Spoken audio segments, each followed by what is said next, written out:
5, 4, 3, 2, and 1. Welcome back to the Art of Move podcast. We are on, I believe, episode 50. We're halfway to 100 now.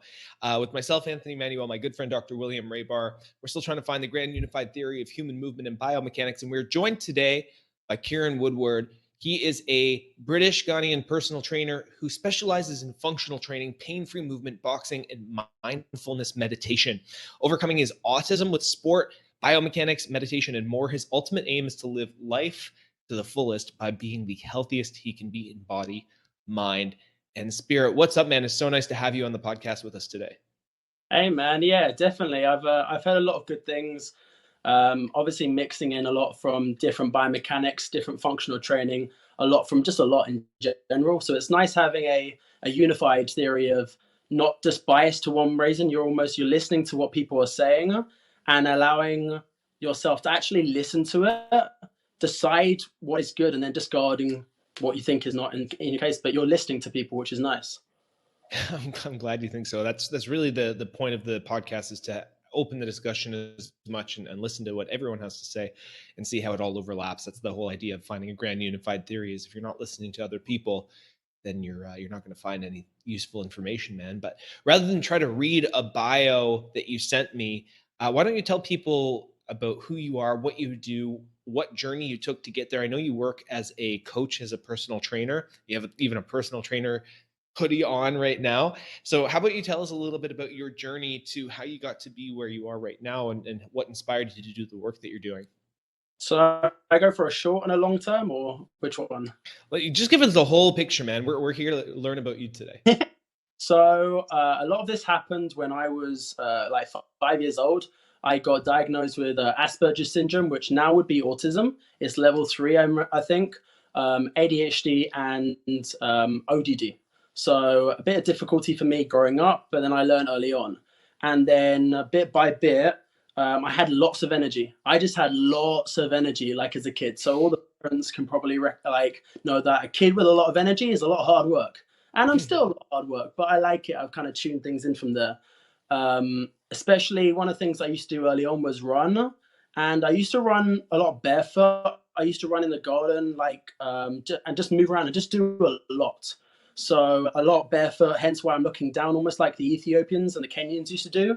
And because you just need to see if there's going to be anything for your feet. A lot of times on the ground, there's a lot of times just doing stuff. Because of my autism or Asperger's, I didn't really make friends growing up, but I almost see that as an advantage because I have a wild skill of stuff. So where people spent time with friends, I was learning and I was playing, I was having fun on my own. My mum actually, surprisingly with running, my mum actually used to have what's called a harness. So when I'm running, she'd put me in this harness so then I wouldn't run away, or it would almost be like a dog lead in a way. But it was actually like a kid's harness. Funny enough, my mum's actually a qualified dog trainer now. So almost doing like what I'm doing, but with dogs. So it's actually kind of funny how that went full circle. Wasn't back then. And then I used to do cross country as well. And then I kind of got really into sports, into what I now call my big 3: boxing, basketball, and dance. Dance, I did a little bit later on, probably really getting into it about 16, but like 12 years old, I just used to move my body. Used to have the fun experiences of had a 6-foot mirror at home and used to just take my top off and dance. And mum always used to say I'm giving the neighbors a show because dancing with my top off, and I didn't care. It's just my top off, that's fine. But it's like everyone going past could kind of see that. Getting into a lot of calisthenics. So I ended up being part of the movement when calisthenics was going up. So everyone in the world was doing calisthenics. You see Athenix X, you see George Calisthenics, a lot of the people that are big times. The bar stars and everything. Yeah, bar stars. And I used to friend all of them on Facebook. So I'm not necessarily now because I went off it, but all of them I used to have on Facebook. I used to message, such a nice community. Yeah? And it's just about like building calisthenics up, just about having fun. I used to have Facebook friends from everywhere in the world. So Australia, America, South America, Asia, Africa. And that was really cool for me. And then in school, I had a PT. And because my brain, I'm really curious. I love to learn. So I don't mean I had a PT. I mean the school had a PT, and I kind of just asked as many questions as I could. I would come into school at 7 a.m. and play basketball for an hour and a half, 5 days a week, every day. That's just what I used to do. I like to just play basketball. I was on my own, and I woke up at 6 o'clock. 2 seconds, I was out of my bed because I'm cycling to school and playing basketball. That was in like high school. I used to love it. And then boxing boxing really helped everything when I was about 12 or so, because I had so much energy, but I could never really find something to fine tune it. And boxing was, for me, Will probably knows this, is that can really help focus your mind, because there's so many aspects. I always see, and from the list I used to remember, boxing is the hardest sport in the world because it has a bit of absolutely everything. I mean, obviously there's mixed martial arts as well, but at the time it was saying the intensity, the non-stop, because it's literally you're right next to someone else again and again, going back and forth with your boxing, and it just helped tune things into me, just really relax me and calms things down. About 16 or so, I tried for the Royal Marines because I didn't know what I was going to do, and I was almost seeing myself like a soldier, like a superhero. So I tried for the Royal Marines, but I got injured, and I didn't really realize know why, because I couldn't even really do 3 press-ups, which was crazy because before I was building up to like 60 and everything, but I couldn't do 3 because there was just that pain there. 2 years trying to figure out what that is, steroids, eventually like steroid injections, and then I ended up needing surgery because they did a surgery and they put blue dye in and found that I had a torn ligament and a tendon. I ended up doing rehab and my own source from there, and that really just helped me in, and just basically coming from there, trying, and just as a kid, trying every single sport I could out there. One of those kids that the parents couldn't keep up with the fact that the kid was changing sports every time, but I was still keeping with my big 3 of boxing, basketball, and dance, which a lot of my dance on my Instagram is actually self-taught. I've just watched people like what people do with biomechanics, and I've just taught myself that sort of stuff. And then in person, I got rejected 2 years later after trying again for the Marines because of my autism, because it wasn't a factor then. And I was like, I didn't mind, because then I ended up getting someone paid for my personal training qualification because I wanted to be a PT in the Marines. They paid for me to be a personal trainer in London. So I'd come to London. The agreement was I'd come to London and I'd be a PT. So that's what I did. And then going through that journey, just a lot, like, and especially in my PT, I kind of classify 3 things to make a good PT. If it's fun, if it's challenging, and if it's safe.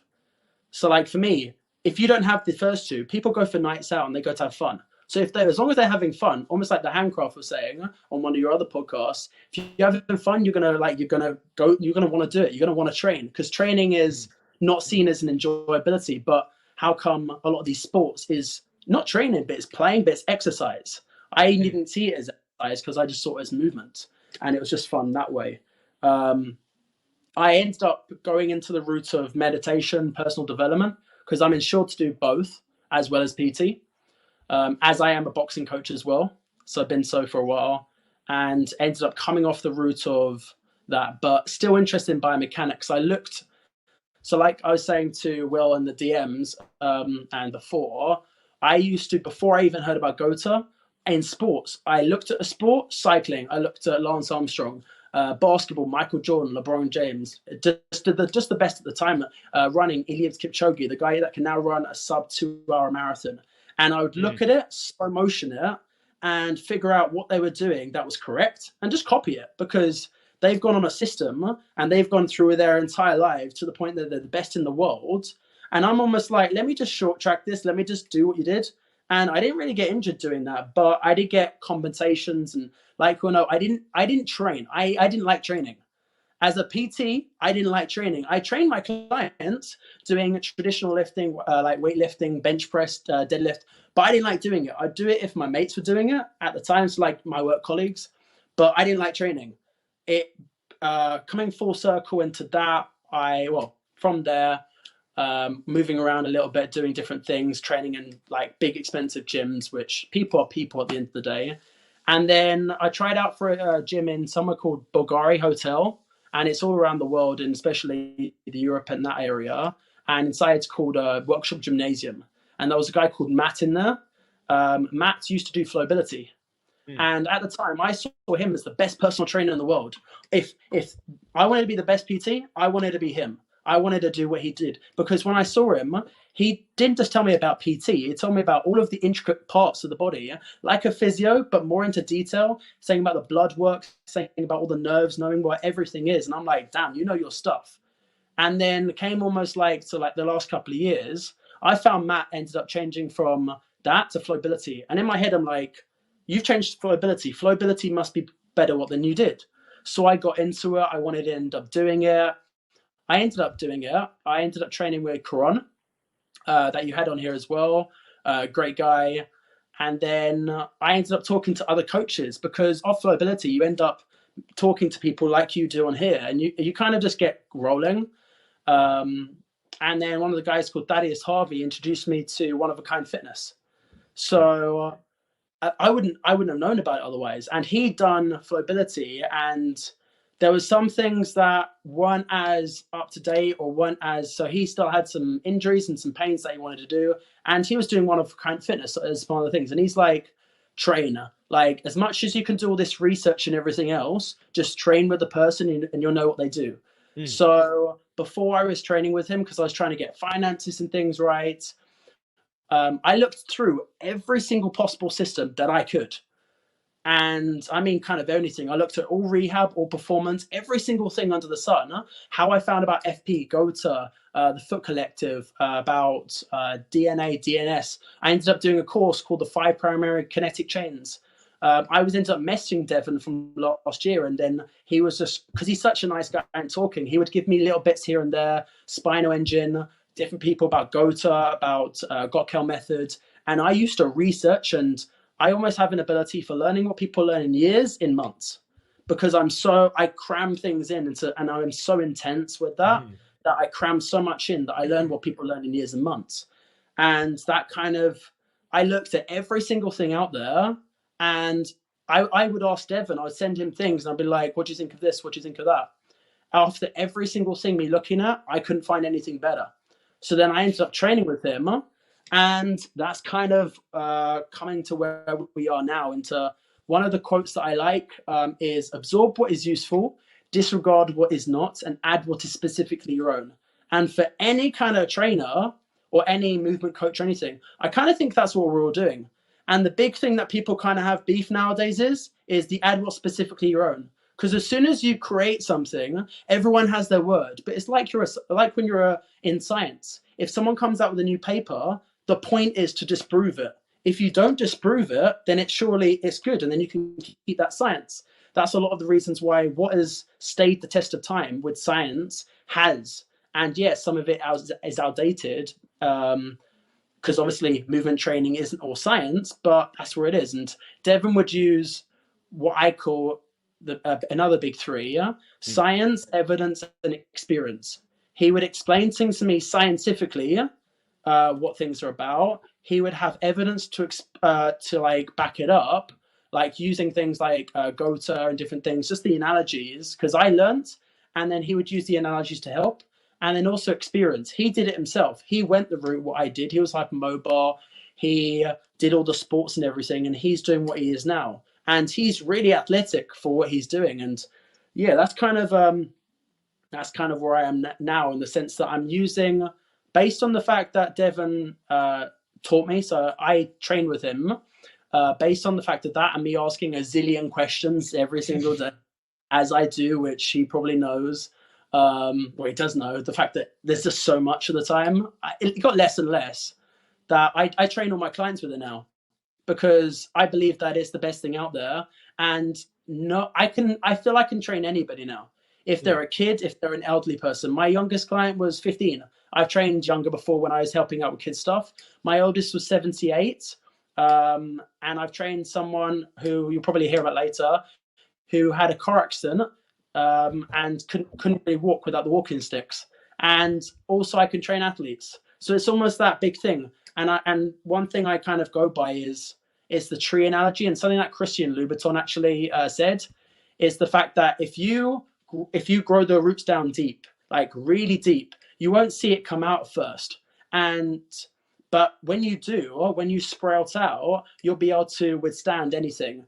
But the ones that kind of grow it down a little bit and then come out because they want quick results, those are the ones where the storms come past, they blow over. But the really big oak trees, they stay. And even if they don't stay, they mold into the environment in order to do what they do now. So yeah, that's kind of a backstory to. So you obviously went through a ton of different systems, right? And right now you've stopped kind of at this one of a kind fitness approach. You're very influenced by Devin, and we actually had Devin on literally just yesterday to kind of explain some of his principles. But as someone who has been coached by this fitness system and is now applying it in their own personal training clients, what would you say are the core principles of that fitness approach? Or is there like a foundations or a first principles idea that you see that you try to apply to all your clients? So with one of a kind fitness, for myself, a lot of the time it is stability. It's usually in the model that actually was on yesterday. It's using stability of the shoulders, stability of the hips, of the wrists, and the hands, the wrists and the feet, and using what I know with what's called the five primary kinetic chains, based off Andrew Fleming, who actually did stuff with Sergey, the Sergey guy with the spinal engine. It's based on the spinal engine, but it's using kinesiology. So it's almost like I can look at charts, and it's based off the fact that I can use Devin's principles. So laterally stabilizing the lumbopelvic hip complex while maintaining neutral femurs and resisting external rotation. And then in a sequence of things, it kind of goes breath, because you've got to be able to get yourself into the parasympathetic nervous system. If you're in that environment, because most people are stressed to start up with, being in the parasympathetic nervous system allows you the best opportunity to learn. It's really difficult to learn if you're being run away from a tiger or the stress that we're in nowadays. And then from there, it's about getting your roots down. So being able to absorb shock. So every motion, this is why when at the beginning, when he told me about gait is the ultimate assessment, I'm like, what? But if you think about it, gait is movement. Every single thing that we do, we shock absorb. So anytime any part of our limbs or anything goes onto the ground, we have to be able to absorb the energy throughout our body. From that energy, we then have the ability to be able to laterally stabilize. This would be the analogy of building a house. You're building the foundation to start off with, which everyone knows you build the foundation first, and then you go from that. From that, you would have something called the dynamic platform with which to go upon, or dynamic stability, which is kind of the stability mobility thing, where you have stability, but it's dynamic. If you saw, so I posted something on my stories recently of me throwing the ball, and I haven't even got to that far much of it, external rotation and internal rotation in a long time, and it doesn't hurt at all, and yet that's dynamic because I can move, but I'm still stable. I'm still stable in that point. I'm still stable in what I'm doing.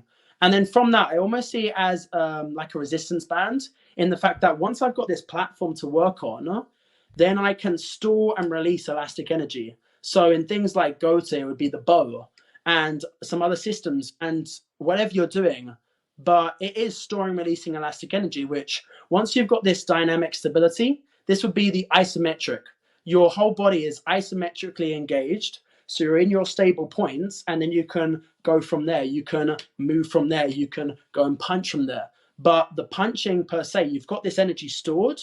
You just got to coil it and release it. Like almost that arm drag that you're telling about. You're coiling it. You've got this, like when we talk about resistance bands, it's not going to go anywhere. Like you've got a bow and arrow. You've got to store energy.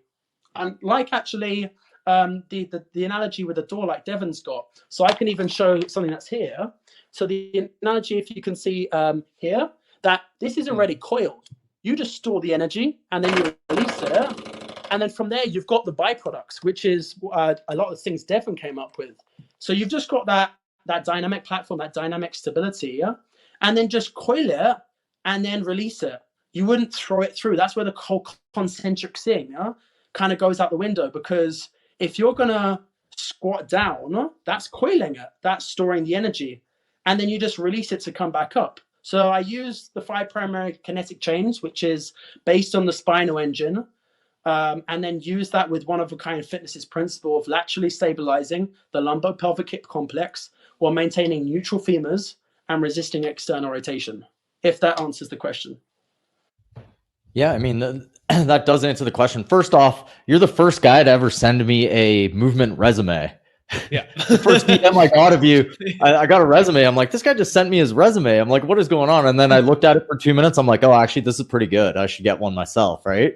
Because it did go over everything, right? Like your history, your injuries even, right? And I'm like, this, he even sent me his injuries. That's great, right? Let's go back to the stability aspect of it and where you started, right? And of course, I want to get to boxing and all that afterwards. But just pivoting off of what you said with the flowability stuff, because I'm pretty interested in where the models disconnected there for me during the flowability episode, and you have some experience with it. The stabilizing portion of it. How did you find that move into movement as you were doing flowability? Like, did you find that all that stability work help your movement at all? Or how did you see it integrate into your actual movement? So, well, first off, I want to point out one of the reasons that I actually got back into really fitness again, got back into biomechanics, was actually because my fiance, she had a car accident and had a hematoma on the side of her leg, which is in her account. And I wanted to train her. Well, actually, she was going to get, I was training her at home doing the generic stuff, or was like on the bands and everything, because I was still in that PT mindset. And then she was going to get another trainer. And I kind of went back into my old PT mode when I kind of saw this trainer. And I was like, I got so much anxiety because in my head, I tried to do every single thing possible to prevent injury. So I basically went out and tried to search every single thing there was to find out what it was. So that's actually one of the things that reignited that. And then based off you say about the flowability. So I never want to talk bad about something. I usually say, if I say something, it's observational. Now, using mindfulness is non-judgmental. So focusing in on one thing in the present moment on purpose, non-judgmentally.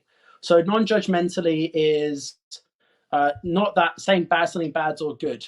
I like to say things in an observational way, whereby it's kind of just facts of what's happened, or it's an observation. If you see someone walking down the street, they're wearing something that's black, they've got their hair is brown. This is for me observation. Observationally, I found that I went from being able to sprint with the dogs to, because I was now focusing on what I now know some of the things as byproducts, I actually started getting pain. I started getting pain. I get one of the reasons before that is I tried to do flowability on my own before I actually did something with Quran. And then I was training with Quran, but I actually started to get pain in my back, in my knees, doing some other things, which is then why I also just when I started doing other things as well. And I can understand the whole get your lower back off the floor, because a lot of the times in training or training abs, you're doing that. But from a byproducts point, you're training things that aren't necessarily in movements. Like some of the moves that are there for me, a lot of the times aren't actually in the real movements. When we squat or when we hinge, the way they do it, I don't feel can entirely go along with what we do in human life. And that's, I think, some of the reasons why I got some of the pains that I did. And then the difference now is that a lot of times, it was stabilizing the core and the hips, because a lot of the people need that. But for me, as soon as I started rebuilding my lordotic curve, that when you're a baby, you've got pretty much zero. You're in that C shape. Then you get that cervical spine. Then you get that lordotic curve. And that's, I think, what's missing. And when I started rebuilding that lordotic curve, I started to feel my lower back get warm, which for me is blood and love. And it got warm in a way that it's like whenever you do a bicycle, old style, you get that kind of lactic acid. I felt my lower back get hot in a way that I never had, and it felt amazing and it felt strange because I'm like, I can feel my lower back and it doesn't hurt. I love the diaphragmatic breathing, but I felt sometimes it was too excessive, and that if you're able to get yourself in the parasympathetic nerve system, which is the breathing, and then from there focus on using the entire breath. So with the 5 parametric kinetic change, it says the breath is actually from the cranium to the pelvic floor. Now, if I take a really deep breath in, I've got intra-abdominal pressure, intra-thoracic pressure, and I've got to be able to keep that as I breathe out. Out of my nose, my mouth. Obviously, nose breathing, we know is more efficient, and it builds up your resilience. But if you're able to do that, then I always feel you have a better platform in resisting gravity. Gravity is always going down. We want to go the opposite way. If we don't, that's why people that are elderly, they slouch or in almost all these positions, which, yeah, I love them. Great. Taking stuff from the Egoscue method and Gockel method in the back. But does that answer my question on, answer your question on that? Yeah, no, that was great. I mean, there's a lot to it. I'm asking you to unpack a system, right, in 5 minutes. And I love what you said there at the start. It really is, I think as a, even in the fitness culture, we have to get away from, if we're debating, we hate each other. It's like, that's the way I show love. It's like, let's elevate these ideas and put them out there. I don't hate you if I disagree with your system, or we can just work it out, right? So I thought that was a fantastic point there. What about with the breathing in the diaphragmatic breath and the external rotation? I've noticed a system that I saw. I can't remember what it is. His name's Julian Strongfit, I believe it is. And he does external torque and internal torque. And it's almost like the towel analogy where you're rinsing in and out. And I found most people don't have room in that external torque. Okay, so that would be where your shoulder blades come out and you start breathing into those ribs. Did you feel like you got any room there when you were doing flowability? And if so, did that help you out in any of your movements? Okay, so first of all, I'll say that flowability for me is a lot better than the traditional stuff because it stopped doing it. I feel that they go back in traditional stuff, which is what everyone does. They go back in traditional listening. I find that one of the things that they actually do well is they get the point of you have to be able to protract. Most people are missing the serratus anterior. And from boxing, your serratus anterior is a massive muscle in the sense that not a massive in size, but massive in people don't use it. People are taught to bring their shoulders completely back, which their head goes forward, which from the memes you can see is all here. Which when you bring the shoulders forward and you do take a breath, you do allow you to kind of breathe into it. And especially as I kind of see a lot of the stuff which is from Devon as connecting, and then once you're there, strengthening and lengthening. So yeah, they do have a point in the protraction of the shoulders because you do when you breathe in. Most people are disconnected from their chest, and if you use tensigiri, the point of which everything kind of comes together like that balance point, you've got to be able to mesh things up and connect first before you move, because if you just move around, your body's not connected. So everything's not connected where it is. I almost feel it as, yeah, you can get those connections first. Can you feel your lats with your chest engaged? Can you feel your muscles around here? Can you get your traps engaged? All these muscles. And then when you get from there, can you bring it back to then its balance point? The balance point of which for me, is your chest and your lats are both engaged. Your traps are engaged, your serratus anterior, your levator scapula, which for what I know, when you shock absorb, when you take a step, gravity and energy will come all the way from that leg to the contralateral levator scapula, which for a lot of people is not working well and overused. Now, if we can get those muscles relaxed more, if we can connect things, and for me, a lot of the problems for me and my wrist, because I tore my ligament and I got that surgery, was I wasn't connected here. I was doing a lot of this, but as soon as and it worked for me in gates, because when you bring the elbow back when you're running, that shoulder goes forward. But as the shoulder goes forward, does the chest disengage? because as that goes forward, your chest is lengthening and your lat is contracting, but in that coiling action, say for example, if we're going to that arm drag, we're coiling everything. Can my chest and everything stay connected? Can I breathe into that structure? Once you're connected, then strengthen and lengthen to your balance point. This is, I think, the thing that people miss. People go from one extreme to the other. If we're going to go heels out, let's go heels in. If we're going to go shoulders back, let's go shoulders forward.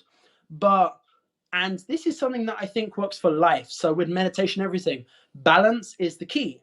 Balance is something that people don't really solve, I think. It's something that you always keep on working on. It's really easy to not give any effort. It's really easy to give too much effort. But if you give that 50%, you're able to be in that best balance point. You're not in what's called high beta, which is really stressed. You're not in too deep. You're in that balance point of everything. If you're able to then breathe into that balance point. So even if we're doing it now, I would take a really deep breath in. I kind of feel this pressure around here. Can I keep that pressure as I breathe out? Because otherwise oxygen's getting left in there. Now my shoulders, for me, I need to connect my chest and my lats. Can I then bring that back? Now, if I'm not capable of doing that, then that's the part that I work on. When I'm working with clients, I connect their points first. So can you get your chest and your lats connected? And then gradually work our way out. And breathing into that structure. So if you breathe into that structure, gravity actually helps, I feel. And if you're able to do that correctly, gravity is a cheat code, but it's not. So if we are too much back and we're too much forward, gravity is actually disheartening us. If we're too much forward, then it's going to pull us down, which means we're going to have to pull back up. If we're too much back, our muscles, like some of the half marathon runners, great, but they waste energy because they're too much up. Others are too much forward. If you're in that balance point when you're running, then gravity is a cheat code. And if you're not using it, you're losing, in my opinion, because gravity is everyone's going down. If we can use it, then you go to where you're supposed to be. And a lot of times it's not either or, it's finding the happy balance of both of them so that you can move those shoulders. For me, I had pain in my wrist ever since I injured my hand, and it was doing boxing, doing a lot of traditional exercise as well. I overused it. Now, if we're talking about boxing, I would, so if I get up here, I would box like this. My left arm would be disconnected. I would just hit it. I'd have a great punch and it'd be hypermobile, but I'd be disconnected. Yeah, I can get that step in as well, but I'm not connected here. Majority of my pains were on my left side, but when I threw my right, that energy coiled up and I kept my muscles engaged. So I felt that was better. My right side was better. Obviously, when my left side got worse, my right side kind of compensated for it. But I feel that as soon as I started to use the reactive balls, as soon as I started to connect my chest and then work on it, I struggle with internal rotation of the shoulder. So when I started to work on that internal rotation, so lengthening and getting that oscillation, that back and forth, that when you're punching, you're getting these things and it is an oscillation. It's a forward and backwards. It's a storing and releasing. When I'm able to start doing that, I got pain relief in this hand that I never got before. I can do press-ups again. I can do stuff on my hands. In my dance, I've got back to doing one-handed handstands in a move. And I never got that before. And then as soon as I started using the inertia wave as well, which also Devin uses, and that's how I got the idea, it's that oscillation. So with the inertia wave, you might see on my Instagram, I use them and I actually talk to the founder of them as well. You will throw energy out, but you will also get energy back. And whilst you're keeping your dynamic platform, I would add trying to breathe into this, because otherwise the stress level is going to build up. And if I'm able to handle load, handle stress, and then breathe into it, well, that's where all of the go-tos come from. That's where, so the inertia wave here, that's where Tom Brady, LeBron James, Michael Jordan, you see Roger Federer, how calm are these guys, yet the stakes are so high. So what I'm doing here is a couple of different exercises. I would be trying to keep that dynamic platform, that shock absorption, that lateral stability. I'm trying to breathe into the structure, and then I'm just storing and releasing energy. But the more energy I give out, the more energy I have to take. So I'm having my big muscles work, my more superficial muscles working as that's throwing away. But as that's coming back, I have to use my stability muscles to make sure I can handle it. Those inertia waves can handle up to 600 pounds of force. Now, the nice thing is they're low and no impact. So if you, I can get my client that had a car accident using it. I can get my fiance, but I could also, LeBron James uses them as well. JaVale McGee, some of these high athletes, Formula One drivers, and they can put a lot of force into it, but unless you're able to handle that force, sometimes the inertia waves will just stop. Unlike the battle ropes, they are almost the better version of battle ropes. So you've got to be able to handle the force. Now, when you sprint, that's up to 5 to 8 times your body weight. Are you able to handle the gravitational forces applied onto your body? If you're able to handle that whilst trying to breathe into that structure and use gravity as your cheat code, then you're winning, I feel.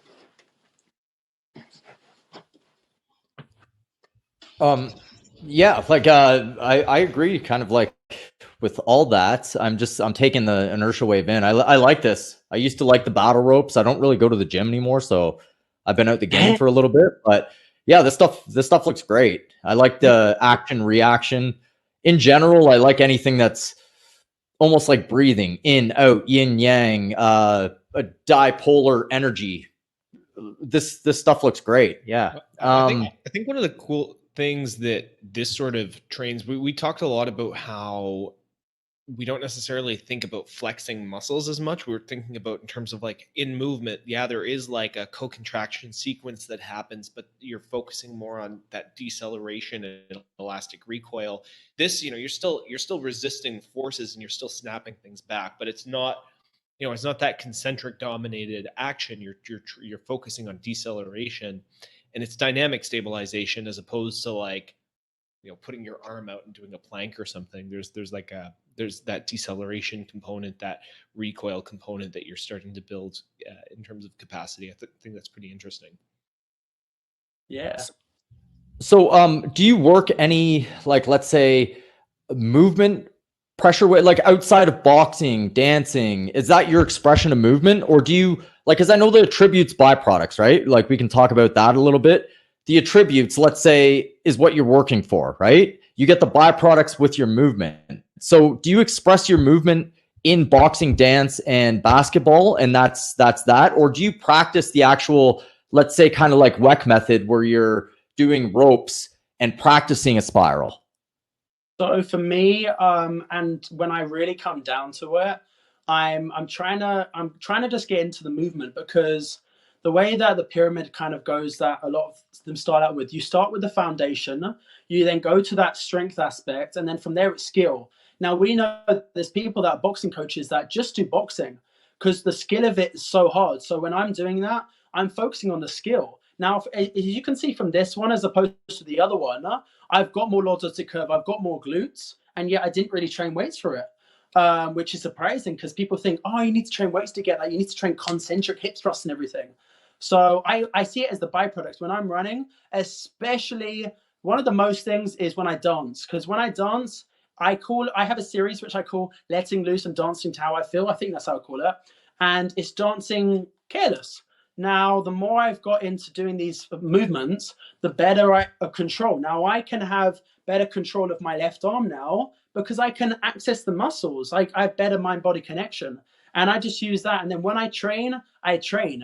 So I'm focusing on everything. And I'm almost using either Devon's voice or my own voice to self-coach myself.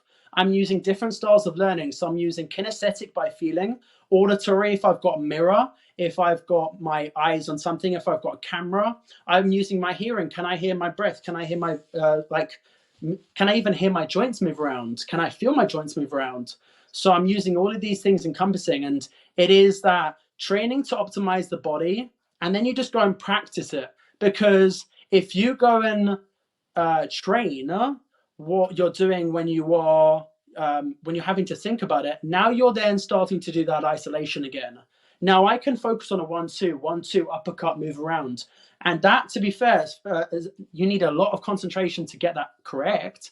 And then your brain kind of does it what it is, because if I'm keeping the dynamic platform, if I'm handling shock absorption, if I'm laterally stabilizing, keeping that dynamic stability, then it's just storing, releasing energy whilst trying to keep that. If I'm struggling with that, then I go back to training and I figure out where I need to go based off after that training session. Do I need to focus on my shoulders more, my hips more? Was anything in pain before? Because I'm pain free now. And this is the first time in my life where I've kind of been pain free and I love it. And I can feel my body better. I don't necessarily need to do loads by it, but then I use the practices, even when I'm doing now, I'm pushing my heels out, I'm taking deep breaths, and it is separating that. Train to optimize the body, and then practice the things you want to be better at, skills, sport, hobby, etc.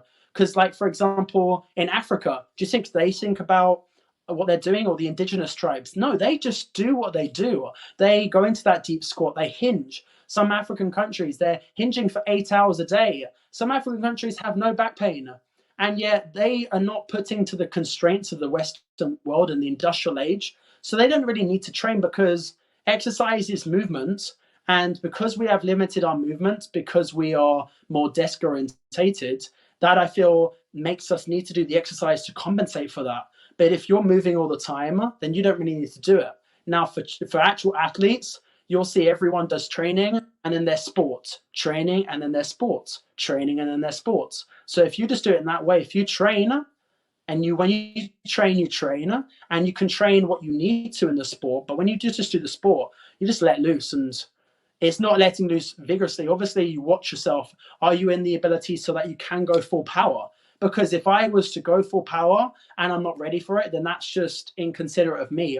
I have to, from a skill point, know where I am and what I have to focus on. If I'm just doing like what I'm doing with dancing, then I'm just having fun, of which I haven't got pain again. And it's not the sense of that. It's the fact of the indigenous tribes and all of that. They can keep on doing what you're doing, and they're 90 years old and they're squatting.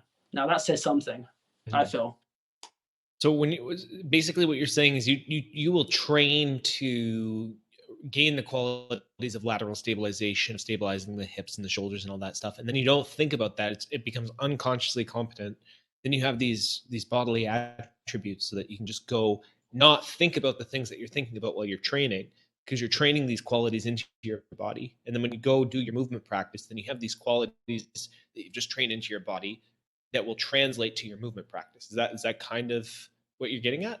Yeah, that's spot on. I use conscious as opposed to unconscious, because for me, unconscious, which we all know, is knocked out. You're not doing anything. So for me, there's this conscious, and a lot of the times you are training the subconscious by bringing the subconscious into the conscious, fixing it, and then bringing it back into the conscious. Dance for me is one of the only things, apart from meditation, where I don't even have to think, I just feel. So for me, music and energy, I feel energy in a different way, and I just dance to how I feel based off the music. That's why I don't really care anymore. But it's I just dance to how I feel. So I don't even really think about it. Yeah, if I'm looking into the mirror, sometimes I think about it a bit more. But as soon as you start thinking about it, for me, it ruins it. Because for me, dance is letting loose and not really like just having fun. And it's not having the judgmental worlds tell you that you're wrong. It's being able to express yourself and then showcasing it. If people don't like that, then, well, that's their opinion. There's no right or wrong on that. I'm expressing myself in the way I want to, and I'm not getting hurt doing it. And like you could probably saw earlier, I was doing jumps, put my hands up and then coming down into a squat, of where that doesn't hurt me anymore. And yeah, it used to. Yeah, so some of the high jump stuff. When you were getting pain, where was the pain, and where you say it used to hurt you? Where did you used to feel that pain and that those aches? So the two main points for me, three main points: my wrist, my shoulder, my left shoulder in particular, and then my knee, pretty much my left knee. Now I have an extra bone in my right foot, but it's just how it is. I had pains in my ankles, pains in my knees. Because I was trying all these systems out, I actually got more pain than I had before, but than I was doing before. Because I didn't think about it. I just used to I didn't really used to train. I used to run with the dogs and not care, like when I was doing in my stories. So I used to get it in my lower back, my sometimes got it, but majoritively it would be my left knee, my left shoulder, and my wrists, of which I don't get that. I get sensitivities now. Anatomy trains, I like the way that they said it. They said pain is a sensation accompanied by motor intention to withdraw. So the quickest way that I can explain that is if you touch something that's hot, you're going to take your hand away because it hurts. Mm-hmm. It's the body way of saying, don't do that. And pain for me is a negative. Almost like knees over toe guy said, but in a different way, because pain for me it's a signal from the brain that something isn't going well, of which you need to change that. Now, as I was getting pain, someone gets pain, they go to a movement specialist. So that's great in that way. And then when I wasn't getting pain, I was getting sensitivity. So even now, because it changes and I can still feel my hips, still feel my legs, but then also the 3 ways he described pain was there's pain coming into the body like a knife or a punch. There's pain in the body. And most of the time we surround ourselves and make it ourselves into the point where we don't feel this pain. And then as soon as we do expressions, now we feel pain because we haven't got the range of motion, we haven't got the movement to it. But there's also pain coming out of the body. Now, this is very similar to telling the truth. You've got pain inside the body because you want to tell the truth, but you don't know how it's going to be received. But you know that once you've said it, you'll feel better. Now, once you've said it, now everyone knows this because it's not just biomechanics. When you say that, you feel better, but you don't know how it's going to be received. Now, in pain, you're trusting someone with your body. Now, if you look at squats in some of the ways that they do it, that's compression of the spine to the point that I learned before. There's 4 ligaments in your back and your spine, and if they break, 4 pounds of pressure can break your spine and paralyze you. At different points of your spine, if you cut off here, you're dead because your heart and your brain, you're not getting the things. If you cut off different points from your spine, you cannot move because your brain isn't telling your body to do that. Kind of going off a bit by thought. Sometimes I go off on a tangent, but I'll leave it when I do that. No worries. I'm gonna challenge you on the byproducts versus attributes to see what's what here. Okay, so let's say I have would you say that actual movement is the attribute and the byproduct, and the attributes are what each part that you work on? And I'm saying you can work on it in the whole, right? Like, let's say you just did a workout with One of a Kind Fitness. You've really intricately worked on your hip. You've worked on your shoulder. You've stabilized the whole thing. Now you go to a movement session. That is the byproduct of what you just did with the attributes of the parts. Is that true? Yeah. So especially with tensegrity, a lot of people, I feel, they still isolate even in movement. Oh, we're going to do this, we're going to do that. But as I learned, especially by the kinetic chains, but especially by the spiral engine, you cannot isolated move. Even if you're doing, for example, a bicep curl in a certain way, or even if you're doing a squat, you're using your upper body. Even if you're doing a hinge or you're doing oscillation work with your hands, you're using your legs. So you're using the whole body every single time. And if we then start to take away different points, I'm just going to work on my external rotation. I'm just going to work on that oscillation. I'm just going to work on the hips. If we take away one of those points, now that'll be the byproduct. Like in the story I was doing a throw. Now I can get really externally rotated. And yet I never trained for that. I would train in these positions, but I wouldn't train that byproduct. And that's what I used to do that get pain. And it's like, what I'm doing for me is working, and every single client that I train with, I use these principles and it's safe. And we work from the complete floor up. If you start to do the byproducts, then I almost feel like you're guessing it. Like you're guessing, do we need to do this? Do we need to do that? Like, yeah, you still obviously have to change it per person, but using those attributes, you're working on the main things, the cause of it, as opposed to the effect. So the whole thing of cause and effect, if you're focusing on the release, that I feel would be an effect. The simplest way you go about this is if you do a bow and arrow. If you pull it, so you've already got that dynamic stability, you're storing energy, and then from there, the release would be the byproduct, because you wouldn't actively push the bow and arrow, like the arrow, forward. Like who in my mind would do this and then just push it? You wouldn't push without gaining that dynamic stability, because then you've just got pretty much an arrow which is not going anywhere. So you get movements and you go into them and then you come back out. You go into them and you come back out. You go into that hinge and then you come back out, which would be for me training the attributes. And then everything else would be the byproduct, what I do, if that helps out. Okay, so a specific example, if I'm boxing and I've practiced the let's say byproduct, or I'm just going to say it, a figure eight. I practiced the figure eight with the rope right before. Is that an attribute or a byproduct of the move? I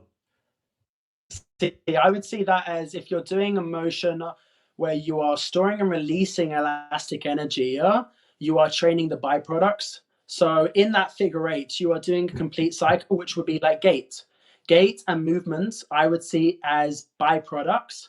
And then anything else that trains the gait, trains the movement, would be the action. So you're doing that figure of eight, which would be great skill work because you're training the movement. You're storing and releasing elastic energy based on the point that you've got that dynamic stability, you've got that dynamic platform, and you're going through the motions. You're training that skill so that you can kind of do it when you're in here. Obviously, we're not doing it sitting down, where you can go around, you can move in here, anything you want, you can come around, you can go to different points. Now that would be for me byproducts. That would be for me, but it also can be skill training. Now, if I'm training for skill, I'm using byproducts, but I'm not training specifics in terms of body, in terms of, am I working this muscle, that muscle? I'm doing that 1, 2, 3, 1, 2, coming under. That would be for me skill training. Okay, so so if it's skill training and I train that and I can put it into many different movements, I can put it in dance, I can put it into boxing, I can put it into walking, I can put it into running, and I take away the necessity to say it's concentric, eccentric, anything like that. Take the language away and it's just will going out and working that movement, and then I can put it into many different areas of my life. Is it an attribute or a byproduct? Because I can now use it anywhere in a movement, and it's still something I can carry with me everywhere. And the fact that I can work it over and over again, just like anything else, just like let's say, what's a move that you do all the time in training? Let's say I would or a squat, but I do a squat in a different way. Okay, so let me get back to this point. If I just do a squat all the time, I do the squat and I get better at it subconsciously. I get better at the move, right? Okay. Is that not the same as the actual training of a figure eight? Because now I can do that and put it into any other movement. Do I need the language of changing the byproduct and the skill, or can I just use that, get better at it in practice, and then use it all over the place? Do you know what I mean? Where does the separation of the byproduct and the attribute actually happen in reality? So I would say I'm doing my squat. If I'm doing my hinge, I'm going up to that 90. I'm doing a squat. I am resisting external rotation as I come down, and then I'm releasing that. I'm going on that 90 degree, or I'm coming down to that balance point, and then I'm coming back. For me, I would almost see it as if you're doing a squat, or if you're doing anything, and you have this zone, you're connected, and you've got that point. You would come up to that balance point. You'd come up to the point where you don't need to do any more. So you're going into a squat. You're coming down to that 90 degree. Anything lower than that, anything that would be more than that, would require more load, which for me would be a byproduct. If I squatted all the way down to the floor, now that would be compromising the structures of the back, but in different ways. But I can do it, and it would be a great byproduct on assessment. And you can, for sure, you can do figure outs, and they can help you. But then I would look at it as, is it actively training the gait cycle, and is it training the movement cycle? Because if it's training the gait cycle, what would I say? What if I said yes? It does. Absolutely.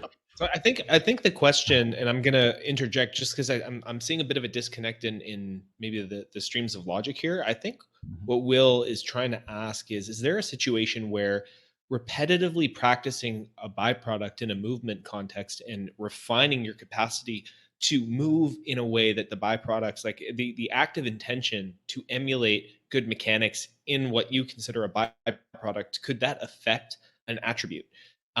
So for example, if you are doing a rope figure 8, would that over time, because you've done it so many times and you're very deliberate and you're very, specific about it, would that affect the attribute of, say, the thoracic mobility and even the stability in some sense? What can byproducts affect attributes if practiced enough? And is there even a place within this model of training the attributes instead of the byproducts where you use the example of skill training, right? And I think skill training is extremely relevant. Is there a point at which skill training would affect the attributes as well? I think is that kind of what you're asking, Will?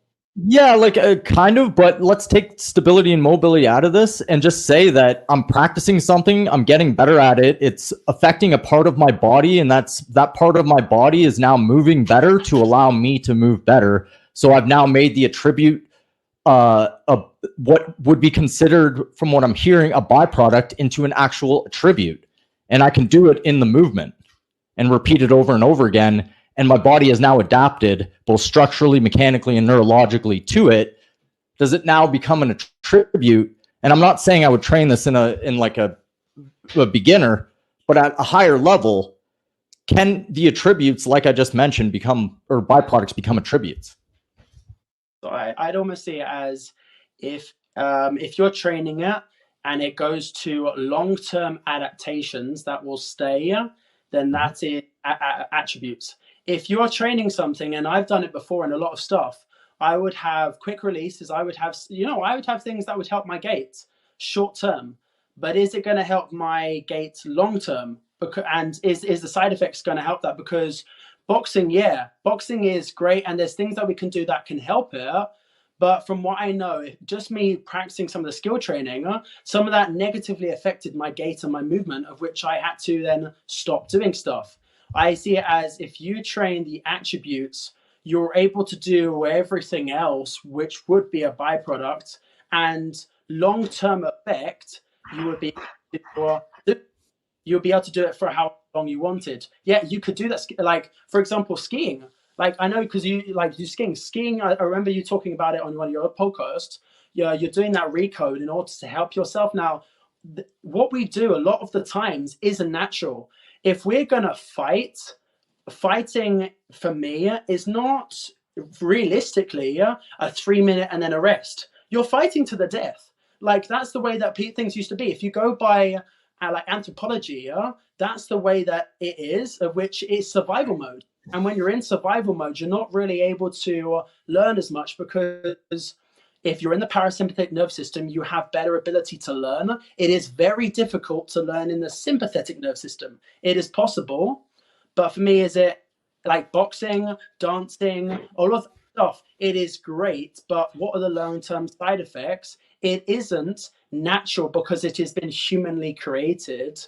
If it helps your gait and that intent helps your movement and that helps everything else, long-term side effects, that's what I would see as attributes. Everything else would be a byproduct, of which, yeah, it's great. And for me, it's not necessarily about limiting stuff. It's about being able to live your life the fullest, like being able to ski, being able to do all these things. Obviously, knowing that consequences, if I go and do parkour, if I go and do some of the cycling stuff, there is the possibility that I may injure myself, that I may never move again. But I'm taking that risk into, like, if you fall in love, there's the side effect that you can like lose it and everything, and then you get that heartbreak. So there's always that. So in Bruce Lipton, they said you're either in growth or fear. You're not in both. It is physiologically, scientifically impossible to be in growth and fear. You're either in elevated emotions or survival. Now, if you're in those points where you can help it attributely, so that long term you can do whatever you want, and then you just keep on doing it again and again. Like football. Football isn't natural, but yet we still do it. And you can help stuff that some of the best in the world does it. Every single sport in the world has been humanly created so that you can do it and it helps your sport. But just living your life, you do it kind of without thought. Like, are you thinking about the breath that you're taking right now, the 86,400 seconds in the day? Are you thinking about all of the intricacies of the body, all like your language you're talking? If you want to obviously learn something, then you focus on that. You focus on the of which then everything else gets better. If that helps an easier point of view. Would you say that attributes could almost Yeah, be no, I like defined? it. Sorry, yeah. Would you say that the attributes are the more physical qualities that you gain from the training, like you're actually that stability and mobility differentiation from joint to joint? Those are the attributes, and then byproducts are the ability to move fluidly or sequence properly within these complex movements. So yeah, you can get more efficient and better, and you can sequence these movements properly. But the attributes themselves, they're the maybe structural quality of your body, and that's why you can train a byproduct and it might affect the attributes if you're doing it over and over and over again in favor of other patterns, right? Like, so if you're eliminating some patterns that are probably byproducts of poor mechanics and poor attributes, but then you replace them with that. I think the question here is like, it's a bit of a chicken or the egg thing. It's like if you replace all these byproduct behaviors that are byproducts of poor mechanics or byproducts of poor attributes, and you replace them with byproducts of good attributes, will it over time change your attributes? Or is it enough to just change the attributes without going and trying to deliberately pattern some of these good byproducts? Like if your nervous system is still trying to remember these old byproducts, do you need to have a little bit more of a deliberate movement practice? I think that's, when Will and I kind of talked after the episode with Devin, and we talked about this byproduct versus attribute thing, it was like, well, is he saying that you just train this structural quality into yourself, this lateral stability, the stabilizing of the lumbo-pelvic hip complex, that resilience and stability of the shoulders? Is it enough to just do that and then your mechanics fix themselves, or do you actually need to train and pattern these mechanics that I've kind of looks at just as byproducts? And I think that's the question. Is like, is there still patterning work, something that you would say is skill work, right? Is it still worthwhile to have some of this pattern specific training on top of trying to establish these structural attributes? Yeah, so that's a great question, and I would see it as when you train, you're a lot of the times we are flipped in it because we are coming from the traditional point of training, and thinking about things in an isometric and eccentric way of viewing is a complete difference to your body. You are completely re-changing and re-functioning your neurosystems. Your nerves are firing and wiring in different ways that you are systematically changing how you do things. Now, if you train to optimize the body, and then practice the things that you want to be better at, skill, sport, hobby, etc., then that's it. There's the 2 points that you kind of go back and forth. You train to optimize the body, and then you go and do boxing, you go and do basketball, you go and do dancing, and you go and do the skill work, or you go and do the sport, the hobby. You go and practice it. But when you practice it, you can also teach yourself things, because I can optimize the body, but that doesn't mean I'm not going to know how to do boxing. I'm going to know how to dance or to basketball. You still have to learn the skill work in order to that. You still have to know how to garden, how to do all of these things. Like we'll probably know. So you can't just, you can get the really fit guy. There was a really fit guy in my gym when I was younger, in my school. He went to the boxing gym. He didn't have a clue what he was doing. Yet he was the king of the show when he was at the gym. But yet just training the attributes isn't necessarily enough on its own in that you're actually optimize the body. And then you go and practice things and you go and live your life. And you go and do that, like you go and garden. How many people are thinking of their lordotic curve? Because I hear people at the gym, they're like, I was doing this, I was in this really tight position. The industrial age, the age that we're in now, we're having to put our bodies into tight positions. I saw someone that was in their house and they were doing this position. They're doing it because that's what was required of them. They obviously practice, and then they've got to do those things, and then they go back to optimizing the body to help themselves out. And then you just go and, again, train to optimize the body, practice the things you want to be better at, skill, sport, hobby, anything else that way, you'll practice it. Yeah, we're definitely in agreement there. Other than 99% of what you're saying there, I agree with. Definitely don't think about your movement all day, every day, and become obsessive with it. A lot of people do cue that. That obviously, I'm not saying to do that. I kind of want to get off this topic because it was, I was just trying to challenge you a little bit, to be honest. You did great, by the way, because it was a tough question. So, you look at the video that I sent you of my client, because I really wanted to. I was just about to. I just was opening that now. So you sent me this video of a client of yours. How about you give a little bit of a background of who they are and what they came to you looking to solve? So this client in 2014 had a car. Oh, first off, he gave me his consent to do this, to show this on here. In 2014, he had a car accident. He had to go through the process of helping himself. He went through physiotherapy. He went through the processes of that what you have when you have car accident, which really for me, my fiance had a car accident, and I wasn't able to help her get to the point that she can walk, but I can help him, and I can see the gratification. I was at home, and he called me up, and he's saying that he had some things that he wanted to work on. His goal was to walk again without the walking sticks. Now, when he's walking now more sagittal plane of motion. Obviously, you're using 3 planes, sagittal, frontal, and transverse, but he's wanting to walk again without the walking sticks anywhere and everywhere. That is his goal. And I think this video now, I did send you 2 little, I think I sent Wildies or the other onesies, but it was the timestamps on them as well. The first one, I bet 2 months. These are the timestamps on them as well. There's not a video, but it was, I don't know if you can read that. It's the 13th of January 2022 to the 10th of March, right? So it's like almost less than 3 months away. Yeah, so that first one was a gait analysis, and that was a gait assessment. And I walk sometimes, and I watch be an assessment. Anytime it's walking, that's that byproducts. And then you can see here the difference that just 2 months of OKF training and using that. Bearing in mind, I'm still learning myself, training myself and learning with Devon. He's training and teaching me, and in a sense, I'm using that. And I feel like I may do things in a safe way. I start really low, no impact, and I go from there. And got so much better, and he was so grateful. He did the homework at home more. He is doing like the rockers at home, and he was massaging his muscles, which everything I even got him to get a Gokhill method thing for the chair. So Gokhill method is based on indigenous tribes on low back pain. And I got something for his seat in the car so that we're in these what we call WOTA positions, that he's able to get out there more. So this one would be in a squat hold, a core squat hold, what I would use. And on both of them, he actually has got his heels off the floor, even if you can't see it. And that's about 3 months apart. Now, if you can see here that what we've been doing is what Devon says, and I have never trained the byproducts of trying to do this stuff or trying to walk better, because I just tell him to walk. And he's ended up getting to a point where he's more in line, he's more stable, and he's able to live his life better. And for me, a lot of the times we're always in dispute of what it is. But it's like, for me, if you're able to live your life to the fullest, or if you're able to live your life fuller, for me, you're winning.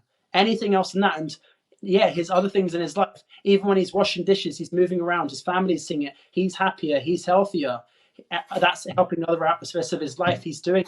And for me, he's so grateful. He does the homework more than not, and it just helps him. And yet, if you think about it 24/7, this is the difference between, if you think about it 24/7, you're training the byproducts. You can't do it 24/7, otherwise you're not really going to live your life. You're going to be thinking like a biomechanic all the time, which is stressful because you can't learn for too long. So that's what I would say for him. And it's a great example for me of how when you do this system and you really apply it, really help through it. The things that we've done is OKF training, the reactive balls and the inertia wave. And I've actually done some boxing with him. Now, yes, the boxing has helped in the sense that he's able to feel the pads and feel the reaction of the energy. But where that has helped is it's helped him to feel his muscles better just because he has that better connection. And then when we go and train again, he's able to have that better mind and body connection because we're practicing boxing. And I'm just saying to him, left, right. We're just focusing on that. And it's getting better because it's showcasing that the exercises that we're doing are actually coming up. Yeah, we did a core squat hold. We did a single leg rotation. And funny enough, those exact same stuff that we practiced showed up in movement, but that showed up in a real-time environment. And he got better. And as you can see, as Will would say a lot of time, you are getting more of that head on your foot, or getting that stuff, yet we never trained head over foot, but yet we're getting it, if that makes sense. Yeah, absolutely. This looks fantastic. Like, what would a typical session be like with, let's say, you know, you assessed them, and where do you start? Where do you start with someone like this? Let's say in the left pitcher where you first met him. So the first actual video was the first video was the assessment of the end of the session, which would be the gait analysis on the top left. The first video I sent you, or the gates. That for there, I just basically talked to him because of his body. Yeah, everyone starts in the same way. Babies start going, and I started him on what we call the fundamentals, or the foundation. If it's exercise, I feel pretty much anyone can do. I didn't start him on the ground yet because I don't know if his body can handle that on his knees. So I started with exercises that was standing up. I'm not going to go into too much because that is the system. So if you want to learn more about it, then you can obviously let me know. Yeah, but you're getting that foundations worked better, simplistic stuff that pretty much anyone can do. And I start everyone on there. If they progress quicker, then they can go on to more advanced stuff. If they have to stay on there, and it's pretty much you lay the foundation of the house until you've got that. You try and build the roots, and then from that you can then go into anything. But in simplest, it would be myofascial release or massaging to start off with.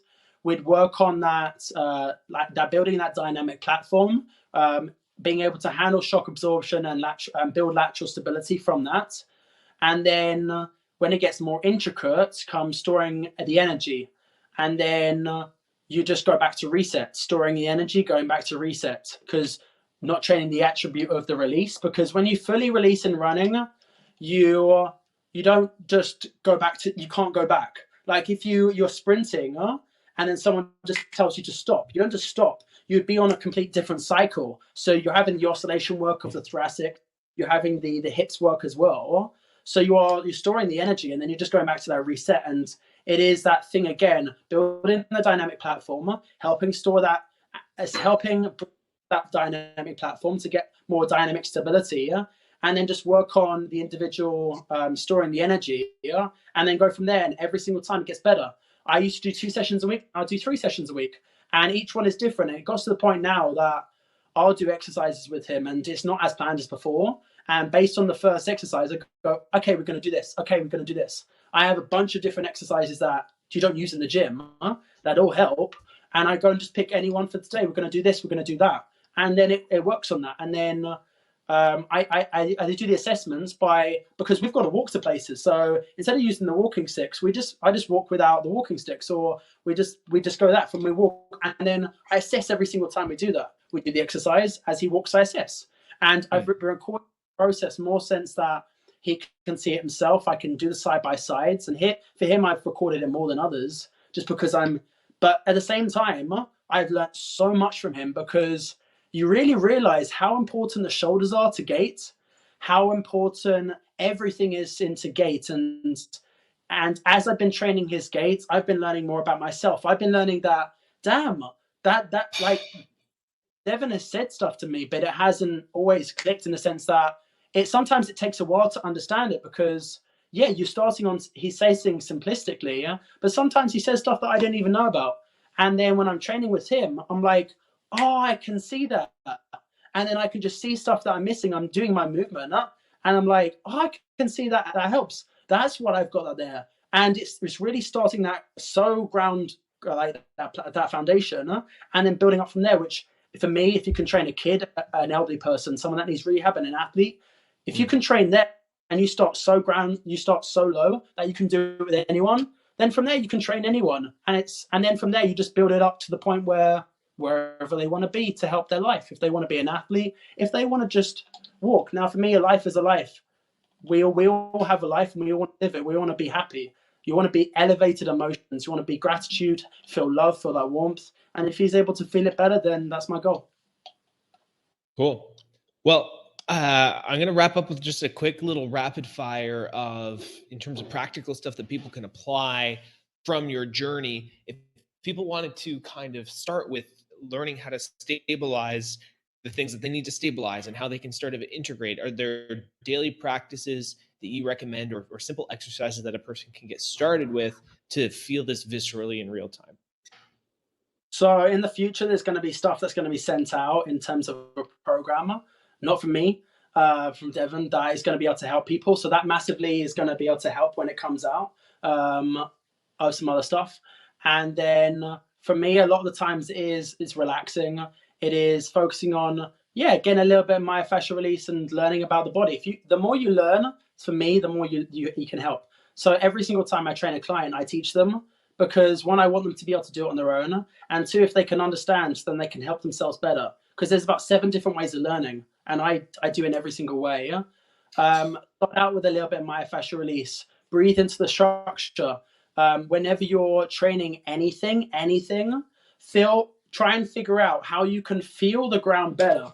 So if I'm standing and I'm doing anything, how can I feel the ground better? How can I shock absorb better? Because I take that step, that energy is going to come up.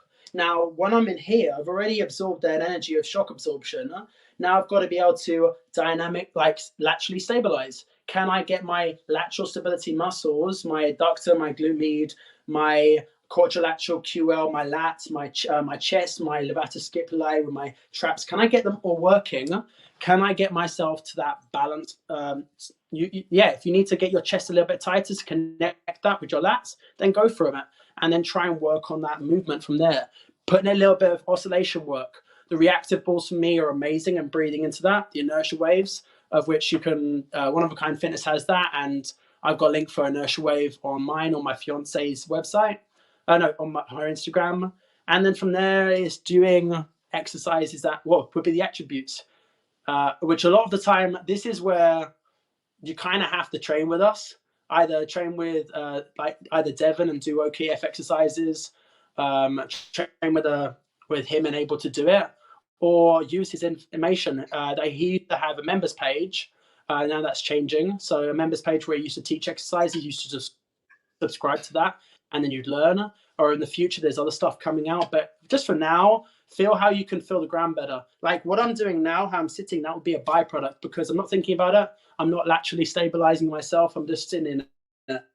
If I'm in a chair, wherever you're doing, can you feel the ground more? How are you interacting with gravity?